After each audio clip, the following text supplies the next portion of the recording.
Halo, saya Chang Lause. Saya akan menjadi host acara baru di Heartline FM ini. Temanya adalah keuangan yang alkitabiah. Jadi, siaran ini akan membicarakan khusus hal-hal yang berkaitan dengan keuangan dari Alkitab. Siaran ini akan berlangsung setiap hari Sabtu jam 8 malam sampai jam 9 malam.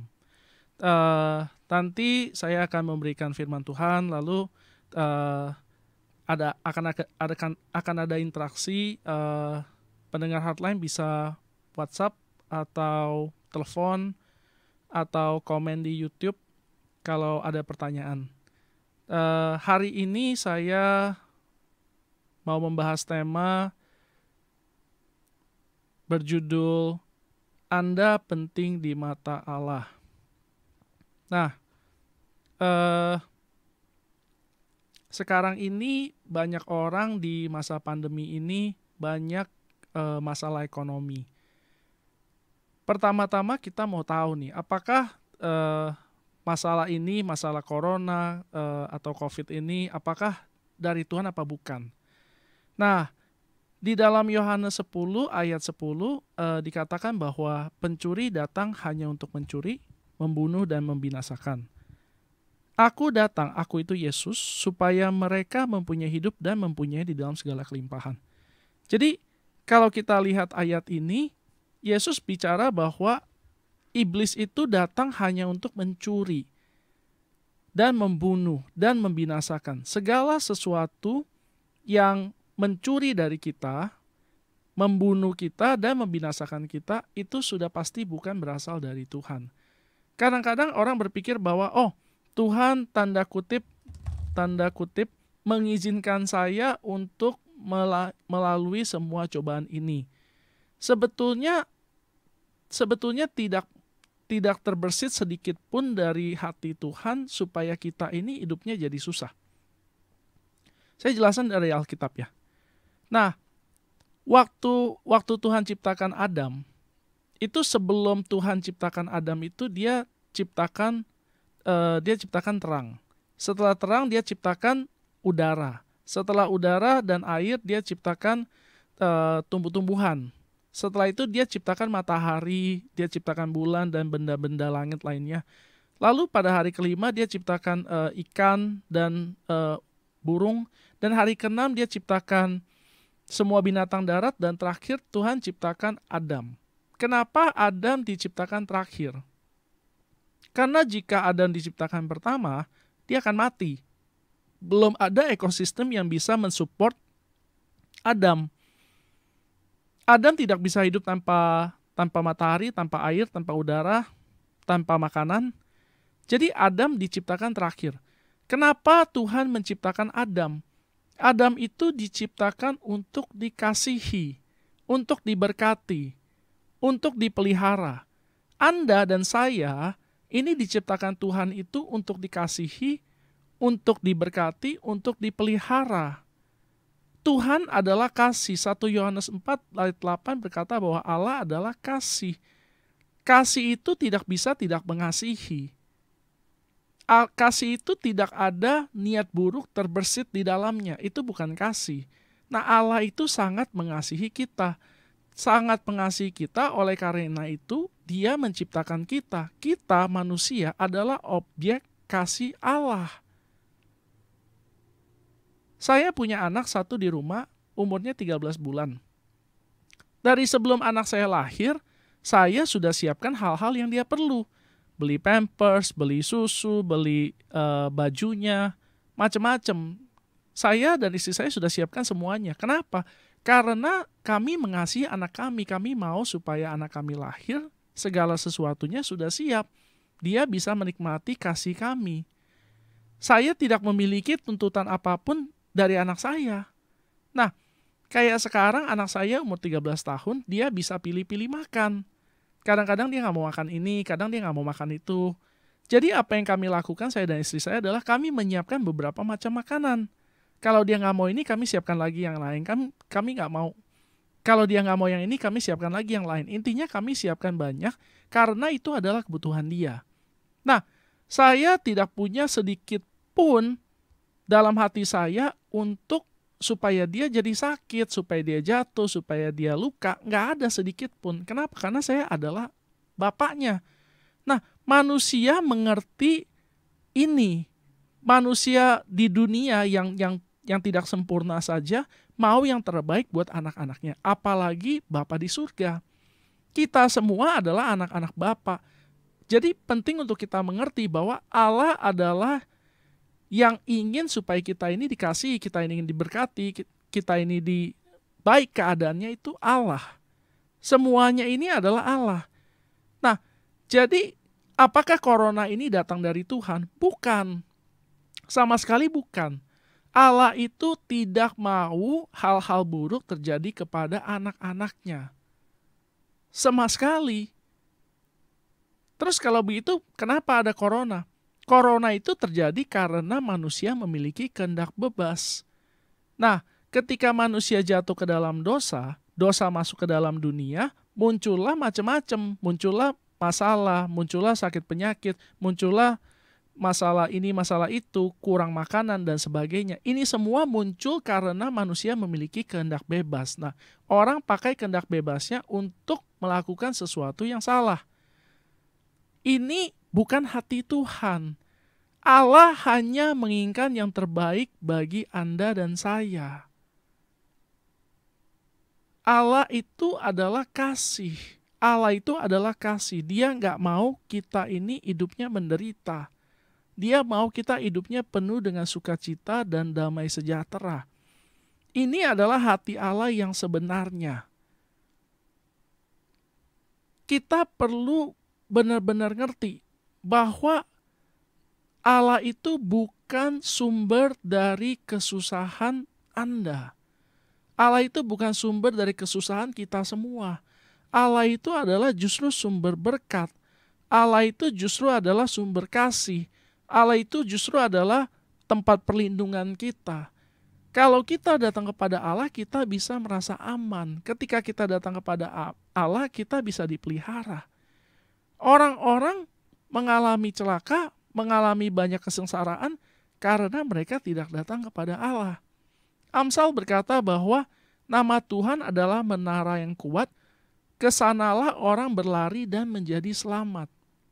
Jadi, lihatlah masa pandemi ini sebagai suatu kesempatan untuk kita bisa semakin mendekat kepada Allah. Jadi, biar kita sama-sama mengerti dulu bahwa Allah hanya ingin yang terbaik buat Anda dan saya. Jika saya saja, Bapa di dunia, ingin yang terbaik buat anak saya, apalagi Bapa saya di surga, apalagi Bapa kita di surga, Dia jauh lebih ingin supaya kita ini hidupnya bahagia. Hidupnya penuh dengan damai sejahtera, hidupnya penuh dengan sukacita. Ini adalah hatinya Allah. Nah, mari kita buka satu ayat di Mazmur 37 ayat 25. Mazmur 37 ayat 25. Kalau ada yang bawa Alkitabnya di dalam handphonenya mungkin bisa sama-sama kita baca. Ini adalah Mazmurnya Daud. Daud berkata begini, "Dahulu aku muda, sekarang telah menjadi tua, tetapi tidak pernah kulihat orang benar ditinggalkan, atau anak cucunya meminta-minta roti." Jadi Daud bicara mengenai pengalamannya, dia lihat dengan mata kepalanya sendiri. Dahulu itu dia muda, sekarang dia sudah tua, tapi dia tidak pernah melihat orang benar ditinggalkan. Nah, orang benar itu siapa? Orang benar adalah orang-orang yang sudah percaya kepada Yesus, yang sudah ditebus. Jadi setiap orang yang percaya bahwa Yesus adalah Tuhan, di mata Tuhan adalah orang benar. Jika Anda percaya bahwa Yesus adalah Tuhan dan Juru Selamat Anda adalah orang benar. Nah, orang benar itu tidak akan pernah ditinggalkan, atau anak cucunya meminta-minta roti. Jadi kita sebagai orang-orang yang sudah ditebus Tuhan adalah orang-orang yang benar, dan kita tidak akan ditinggalkan dan tidak akan meminta-minta roti. Anak cucu kita tidak akan meminta-minta roti. Kita akan diberkati.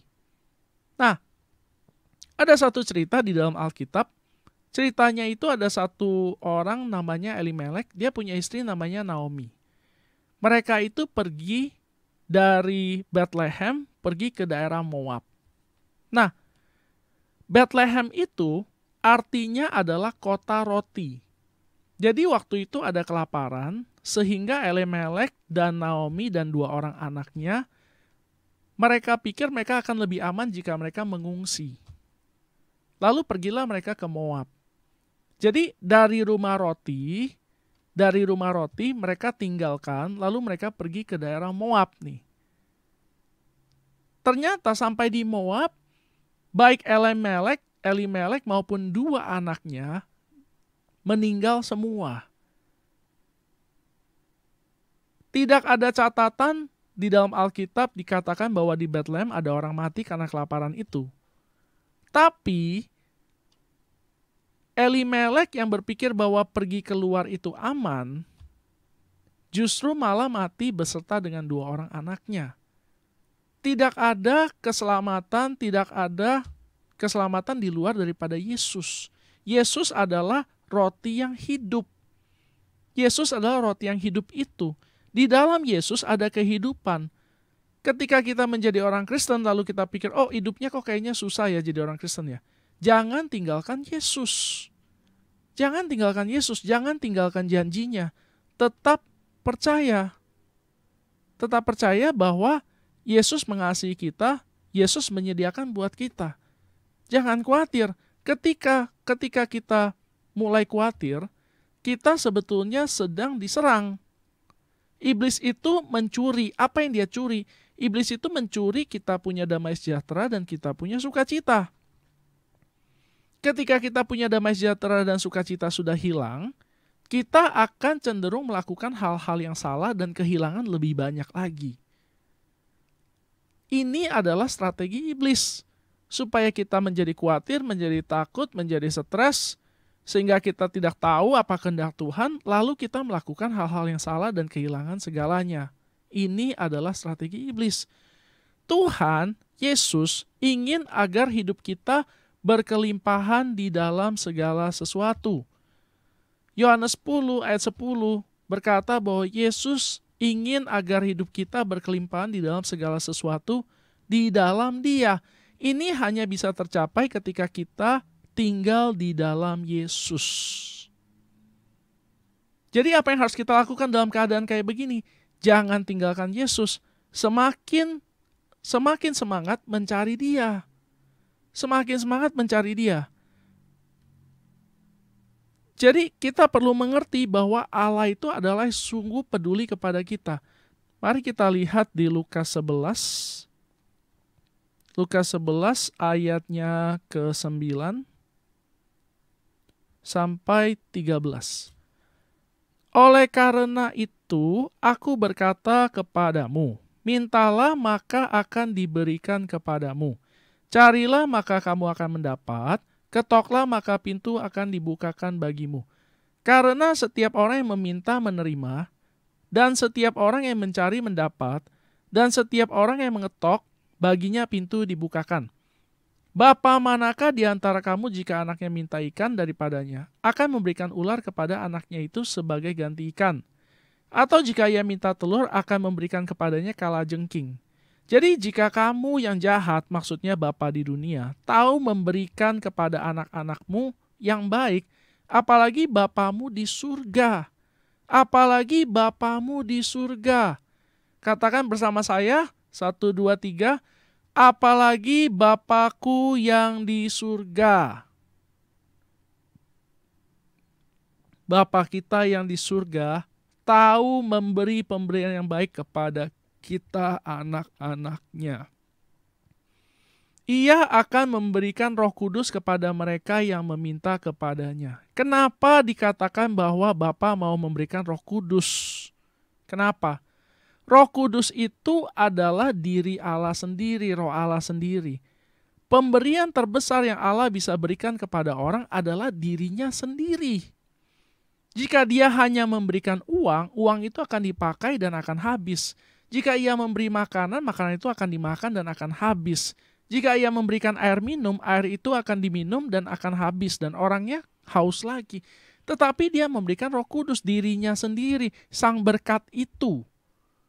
supaya kita dipastikan tidak akan lagi kekurangan, tidak akan lagi sengsara. Ini kenapa dia memberikan dirinya sendiri. Bapa memberikan dirinya sendiri untuk kita. Yesus memberikan nyawanya kepada kita, mati di kayu salib agar kita bisa selamat, agar kita bisa diberkati, agar kita bisa disembuhkan. Ini adalah hati Tuhan yang sebenarnya. Allah sangat mengasihi kita. Garis bawahi kata sangat. Sangat. Sangat. Oke? Nah, ayat terakhir saya mau bahas 1 Timotius 5 ayat 8. Ini ayat luar biasa sekali nih. Tetapi jika ada seorang yang tidak memeliharakan sanak saudaranya, apalagi seisi rumahnya, orang itu murtad dan lebih buruk dari orang yang tidak beriman. Nah, ayat ini berkata bahwa kalau ada orang Kristen tidak peduli sama sekali dengan seisi rumahnya, dia lebih buruk daripada orang yang udah murtad dan tidak beriman. Tetapi Allah itu adalah Bapa kita. Bapa kita tidak akan menjadi orang yang lebih buruk daripada orang yang tidak beriman. Kita ini adalah anak-anaknya Allah. Dia mau menjadi penyedia buat kita. Dia mau menjadi sumber buat kita. Dan dia lebih baik daripada orang yang beriman. Dia tidak lebih buruk daripada orang yang tidak beriman. Dia lebih baik. Dia lebih baik. Bahkan dia yang terbaik. Allah adalah terbaik. Bapa di surga mengasihi kita luar biasa. Jadi kita tidak perlu khawatir, kita tidak perlu takut, kita tidak perlu cemas. Kenapa? Karena kita dikasihi Allah. Kita dikasihi Allah. Kita dikasihi Allah. Ini adalah sesuatu yang sangat penting. Nah, banyak orang Kristen melihat ini sebagai suatu wacana, cuma suatu ide. Ide bahwa, Allah mengasihi saya, tetapi mereka tidak benar-benar merasakannya. Nah, kita perlu percaya untuk kita bisa merasakan kasih Allah. Kasih Allah itu bukan perasaan, tapi kasih Allah itu bisa dirasakan. Bagaimana kasih Allah dirasakan? Kasih Allah dirasakan waktu kita melihat dia menyediakan buat kita, waktu kita lihat dia mati buat kita, waktu dia lihat dia menghapus dosa kita. Itu adalah waktu kasih Allah itu dilihat dan dirasakan. Satu ayat terakhir, Lukas 12 ayat 24. Perhatikanlah burung-burung gagak yang tidak menabur dan tidak menuai, dan tidak punya gudang atau lumbung. Namun demikian diberi makan oleh Allah. Betapa jauhnya kamu melebihi burung-burung itu. Kenapa Yesus ngomong burung gagak? Kenapa bukan burung yang lain? Burung-burung yang lain, mereka bisa bernyanyi dan suaranya merdu. Dan mereka nggak kayak burung gagak, mereka lebih cantik bulunya. Tetapi Tuhan pakai kata itu burung gagak. Burung yang hitam, bunyinya cuman kakak, nggak bagus. Tapi burung yang paling tanda kutip jelek, dia tidak menabur, dia tidak menuai, dia tidak punya gudang, dia tidak punya lumbung. Tapi Allah memberi dia makan. Anda dan saya jauh melebihi burung-burung itu di mata Allah. Jadi Allah tidak akan membiarkan Anda. Allah tidak akan membiarkan Anda mati kelaparan. Anda nggak akan membiarkan Anda terpuruk begitu saja. Kalau hari ini Anda dengar siaran ini Tuhan lagi bicara sama Anda bahwa Tuhan mengasihi Anda. Tuhan berbicara lewat saya kepada Anda bahwa Tuhan mengasihi Anda. Anda tidak usah khawatir. Anda tidak usah takut. Anda tidak usah berpikir, betapa parahnya situasi ini. Nggak usah. Kenapa? Karena Allah yang maha perkasa dan penuh kasih itu sungguh memperhatikan Anda. Sungguh benar-benar akan memelihara Anda. Nah, apa yang harus Anda lakukan? Anda hanya perlu percaya saja. Percaya saja. Ketika Anda sudah percaya, tidak ada lagi ketakutan, tidak ada kekhawatiran, Anda akan melihat jalan yang Tuhan sudah sediakan untuk Anda. Oke, sampai sini dulu. Saya akan terima pertanyaan. Ada yang mau tanya silakan. Boleh WhatsApp ke 0855 885 1006 atau telepon ke 021 591 9244. Atau Anda bisa tune in di Heartline Network di YouTube. Saya ulang sekali lagi ya. WhatsApp-nya ke 0855 885 1006. Telepon ke 021 591 9244. Atau komen di YouTube di Heartline Network. Oke, kita break dulu sebentar.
Oke, balik lagi sama saya Chang Lause. Nah, jadi ketika kita percaya, kita akan melihat janji Allah. Ketika kita percaya, kita akan melihat janji Allah. Eh, ada satu kesaksiannya bagus. Dia cerita tentang ada satu orang perempuan. Dia itu pakai kacamatanya itu tebal sekali. Kalau dia nggak pakai, dia hampir buta. Kalau kalau ada yang pernah dengar ceritanya ini bagus. Jadi suatu kali dia sudah sering didoakan eh, lalu lalu nggak ada kesembuhan. Suatu kali ada satu evangelis datang ke tempat dia, lalu dia mau didoakan tapi dia lari, tapi akhirnya di pojokan dia mau nggak mau didoain. Dia sudah nggak mau didoain karena selama ini doain nggak ada hasil, jadi dia takut. Lalu si evangelis ini habis doain, terus udah gitu dia bilang sama wanita ini, kamu bisa lihat nggak? Terus udah gitu perempuan ini buka mata. Terus udah gitu dia bilang, nggak, saya belum bisa lihat. Terus evangelisnya bilang, siapa yang suruh kamu buka mata? Tutup mata, terus doain lagi, suruh lihat lagi. Kamu lihat? Nggak, saya nggak lihat. Dia buka mata lagi, dia bilang nggak lihat. Terus evangelisnya bilang, tutup mata, nggak ada yang buka mata. Terus dia ngerti. Habis itu dia tutup mata, didoain, terus dia bahasa roh. Habis itu dia lihat di dalam. Dalam pikirannya bahwa dia sudah bisa melihat. Setelah itu dia buka mata dan dia sudah bisa lihat. Nah, kita ini perlu percaya. Waktu kita percaya itu kita akan punya imajinasi bahwa kita ini sebetulnya sudah aman di dalam Kristus. Kita ini sudah aman di dalam Kristus. Tuhan itu sudah menyediakan buat kita. Kita hanya perlu percaya bahwa Dia ini Bapa yang baik. Dia nggak akan meninggalkan kita sendirian. Dia akan menjaga kita, memelihara kita. Ini adalah hati Bapa. Ketika kita percaya, kita bakal lihat. Mazmur 34 berkata bahwa kecaplah dan lihatlah. Jadi kebaikan Tuhan itu kita bisa rasakan, setelah itu kita baru lihat. Ketika kita percaya, kita akan merasakannya, dan setelah itu kita akan melihatnya. Kita mau nggak melihat kebaikan Tuhan? Kalau kita mau, kita cukup percaya saja. Percaya saja. Nah, ada ayat bagus di Efesus 3 ayat 18. Efesus 3 ayat 18 berkata bahwa Efesus 3 ayat 18. Mana ya Efesus? Aku berdoa supaya kamu bersama-sama dengan segala orang kudus dapat memahami betapa lebarnya dan panjangnya dan tingginya dan dalamnya kasih Kristus. Jadi ini adalah sesuatu yang perlu kita pahami. Kita perlu pahami. Kita perlu memahami dan mempercayai bahwa kasih Allah kepada kita itu sangat luar biasa. Kita perlu memahami dan mengerti bahwa Allah itu sangat mengasihi kita. Kalau kita nggak mempercayai, kita nggak bisa merasakan. Seringkali kita melihat kasih Allah itu sebagai sesuatu yang kita tahu aja. Oh, Tuhan mengasihi saya, iya saya tahu. Tuhan mengasihi orang, saya tahu. Tapi kita nggak benar-benar percaya. Oleh karena itu kita nggak mengalami. Untuk kita bisa mengalami, untuk kita bisa mengerti kasih Allah itu, kita harus percaya dulu dan kita pahami dulu dan kita percayai. Ketika kita percaya, ya kita bakal lihat bahwa Allah sangat mengasihi kita. Dan Dia akan membuka pintu untuk kita.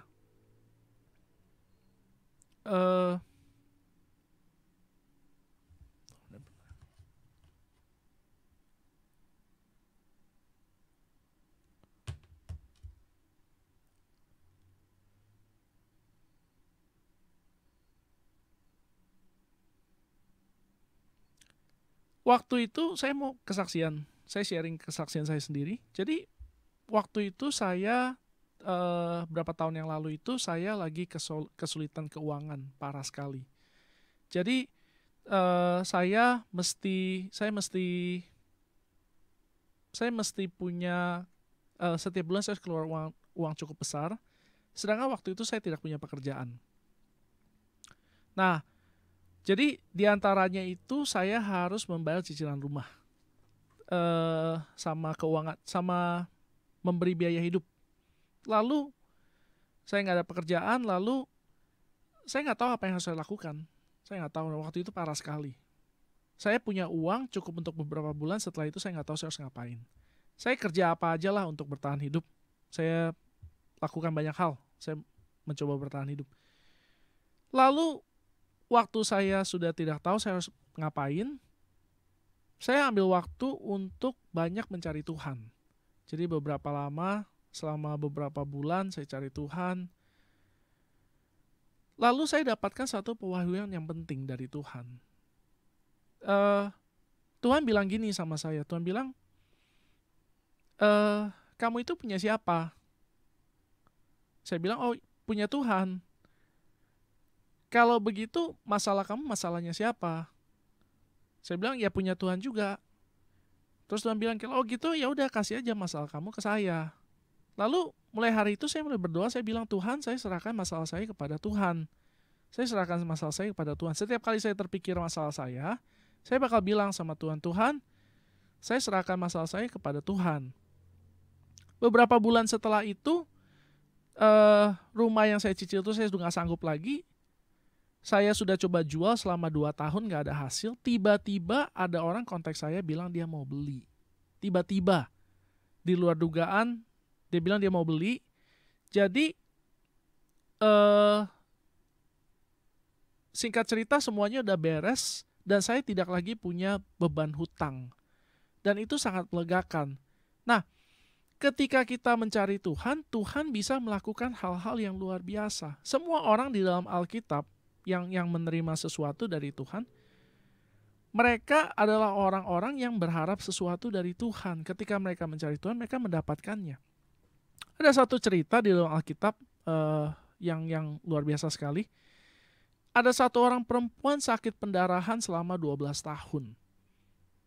12 tahun, dia pergi ke tabib, duitnya sudah habis semua, dia gak kunjung membaik.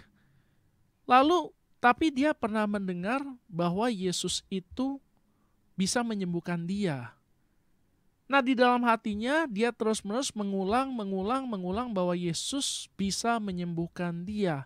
Dia mempercayai bahwa Yesus bisa menyembuhkan dia. Lalu waktu orang-orang berkerumun mendekati Yesus, waktu orang-orang berkerumun itu, dia sebetulnya tidak boleh mendekat. Karena di mata hukum Taurat, dia adalah seorang perempuan yang najis.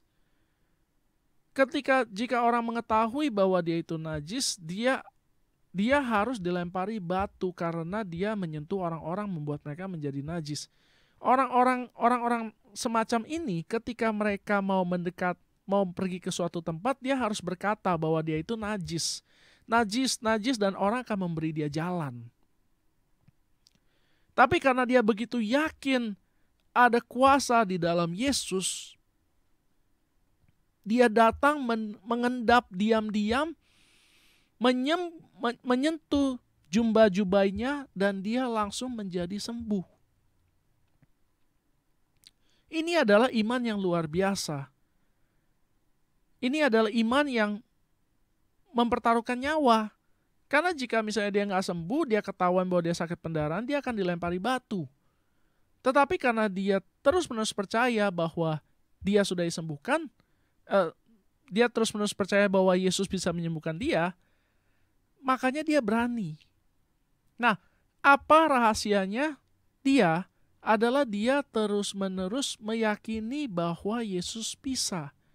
Ini pun hal yang sama yang kita perlu punya. Kata percaya itu, di dalam Alkitab itu maksudnya adalah terus-menerus percaya. Terus-menerus percaya. Jadi kita perlu terus-menerus percaya bahwa Allah ada bersama kita, Allah mengasihi kita, Allah bisa menolong kita. Ini adalah hal yang harus kita percayai terus-menerus. Allah bersama kita, Allah mengasihi kita, Allah bisa menolong kita, dan sebagainya.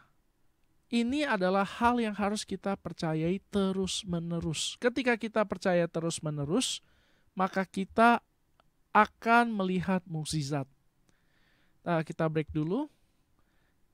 Kita break dulu dengan satu lagu.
Oke, kembali lagi bersama saya Chang Lause.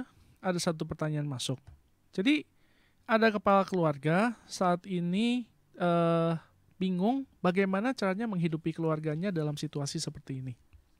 Oke, kita harus mengerti bahwa kepala keluarga yang benar-benar kepala keluarga sebetulnya adalah Kristus. Kepala dari setiap orang percaya adalah Kristus.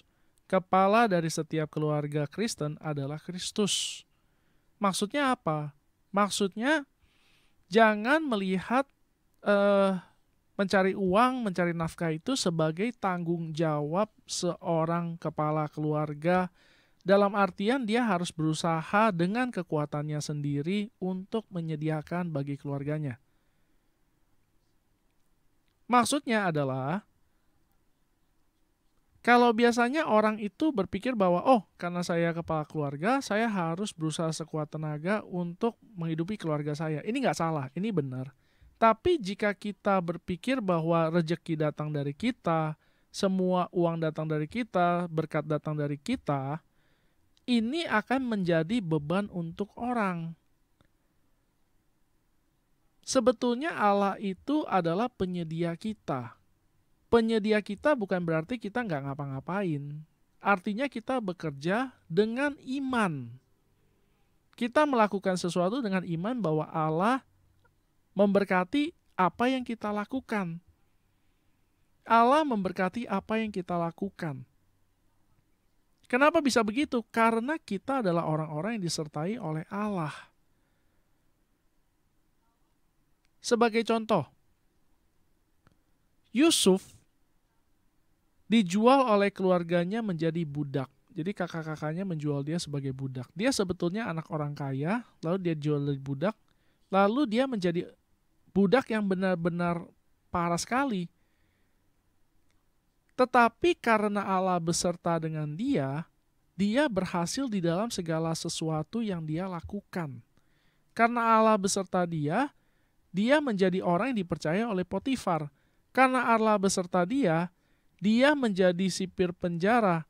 Karena Allah menyertai dia menjadi gubernur di Mesir. Nah, ketika kita memiliki iman bahwa Allah menyertai kita dan memberkati segala sesuatu yang kita kerjakan, kita akan melihat ada hasil. Jadi hasil itu bukan datang karena kita kerja begitu keras, bukan, tapi karena Allah sudah menyediakannya dan kita hanya perlu pergi mengambilnya. Sama seperti burung gagak tadi.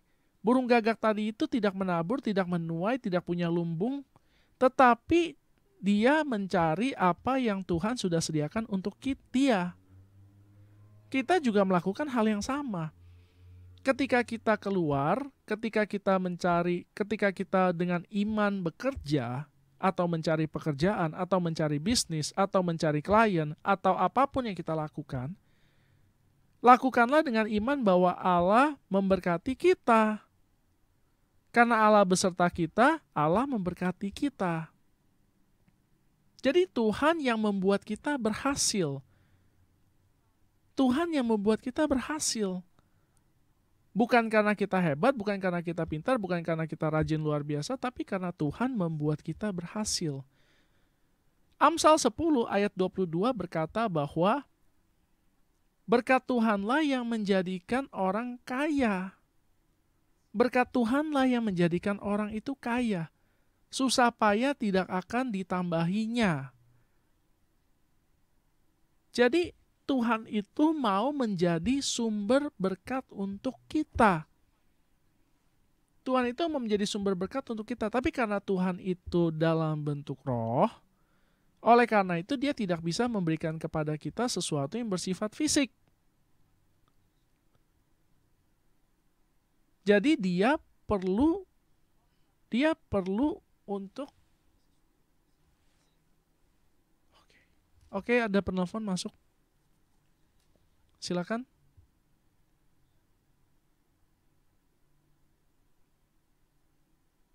Halo? Oke. Nah, saya lanjutin lagi. Jadi, Allah itu mau menjadi sumber. Allah itu mau menyediakan untuk kita. Nah, ketika kita mencari pekerjaan, ketika kita mencari, oh, ada telepon masuk ya? Ya, silakan. Halo? Ya, silakan. Dengan siapa? Halo, Shalom. Shalom ya. Shalom. Halo. Halo, Shalom. Shalom. Halo, Shalom. Selamat malam, Pak. Ya, malam, silakan. Pak, saya mau nanya. Ya. Tadi yang 1 Timotius ayat 8 ya itu. 1 Timotius 5 ayat 8, Ibu. Ya, halo Pak. Tadi saya mau tanya. 1 Timotius 5 ayat 8. 1 Timotius 5. Ayat 8. Isinya apa ya? Saya nggak bisa baca karena saya tunanetra. Oh, oke. Sebentar Saya ya. tunanetra. Sebentar ya. 1 Timotius 5 ayat 8. Oke. Tetapi jika ada seorang yang tidak memeliharakan sanak saudaranya, apalagi seisi rumahnya, orang itu murtad dan lebih buruk dari orang yang tidak beriman. Oh, iya, Pak.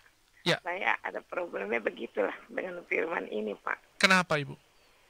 Karena saya kontrak di apartemen udah habis tanggal 8. Ya.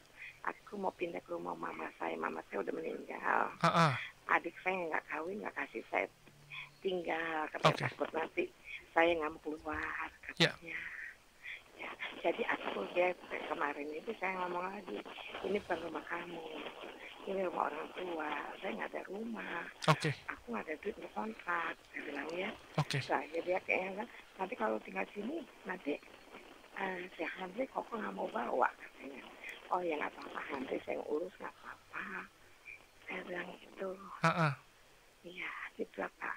Kayak 50% kelihatannya dia alasan gitu Pak. Oke. Iya, karena kalau anak saya kan karena marketing bank, karena kan mengundurkan diri kan Pak, karena COVID begini ya Pak ya. Nggak mencapai target. Jadi aku nggak ada duit. Kalau anak saya kerja sih udah ada duit juga sih untuk bayar kontrakan Pak. Kontrakan apartemen ini Pak di Green Pramuka City. Ya. Ibu. Ya, tolong dukung doa ya Pak. Kita doa sekarang boleh Ibu? Boleh. Ya. Ya, aku mau pindah hari Senin pikiran. Berakhir. Kita doain Ibu ya. Kita doain ya. Thank you. Tuhan Yesus, kami tahu bahwa Engkau sangat mengasihi ibu ini. Kami tahu bahwa dia penting sekali untuk Engkau. Kami tahu bahwa Engkau bisa melakukan segala sesuatu. Kami berdoa Tuhan, kami berdoa supaya Tuhan tolong ibu ini. Terima kasih Tuhan Yesus, kami percaya bahwa Engkau bisa melakukannya. Dalam nama Yesus kami berdoa dan mengucap syukur. Amin. Ibu percaya aja pokoknya Ibu, Tuhan akan tolong Ibu. Dah, percaya aja. Saya waktu mau pindah itu saya menanya Tuhan izinkan nggak saya pindah ke rumah orang tua? Kalau Tuhan izinkan kasih saya tanda-tanda. Ya, saya bilang supaya damai sejahtera meliputi adik saya dan saya juga dan anak saya. Saya bilang begitu. Gak apa-apa Ibu, tenang aja Ibu. Tenang aja. Pokoknya saya takut Pak. Ibu percaya aja. Ibu percaya aja kalau Tuhan sudah menyediakan pertolongan buat Ibu. Ibu percaya aja udah. Jangan pikirin apakah itu ke rumah orang tua atau kemana. Pokoknya percaya aja Tuhan sudah kasih jawaban. Ibu akan dengar kabar baik segera. Ya, amin. Ya. Makasih Ibu. Selamat malam. Terima kasih Pak. Biar Tuhan berkati Pak Pendeta. Amin. Bye-bye. Bye. Oke. Nah, saya mau tutup. Jadi satu ayat terakhir saya mau pendengar heart listeners sama-sama lihat, buka di Roma 8 ayat 38 sampai 39. Roma 8 ayat 38 sampai 39. Ini salah satu ayat favorit saya. Kita baca sama-sama ya, pakai suara supaya dengar. 1, 2, 3. Sebab aku yakin bahwa baik maut maupun hidup, baik malaikat-malaikat maupun pemerintah-pemerintah, baik yang ada sekarang maupun yang akan datang, atau kuasa-kuasa, baik yang di atas maupun yang di bawah, ataupun suatu makhluk lain, tidak akan dapat memisahkan kita dari kasih Allah yang ada di dalam Kristus Tuhan kita. Sekali lagi ya. 1, 2, 3. Sebab aku yakin bahwa baik maut maupun hidup, baik malaikat-malaikat maupun pemerintah-pemerintah, baik yang ada sekarang maupun yang akan datang, atau kuasa-kuasa, baik yang di atas maupun yang di bawah, ataupun sesuatu makhluk lain, tidak akan dapat memisahkan kita dari kasih Allah yang ada di dalam Kristus Yesus Tuhan kita. Haleluya, semoga Anda diberkati. Saya Chang Lause. Kalau mau follow Instagram saya di abundantlife.community. abundantlife.community. Sekali lagi, abundantlife.community. Kalau ada pertanyaan atau butuh bantuan doa, Anda bisa menghubungi WhatsApp 081932184218. Kalau ada pertanyaan berhubungan sama siaran hari ini, Anda bisa menghubungi 081932184218. Kalau ada yang diberkati, Anda mau mendukung siaran ini, Anda juga bisa menghubungi nomor itu. Sekali lagi, saya Chang Lause mengundurkan diri. Shalom.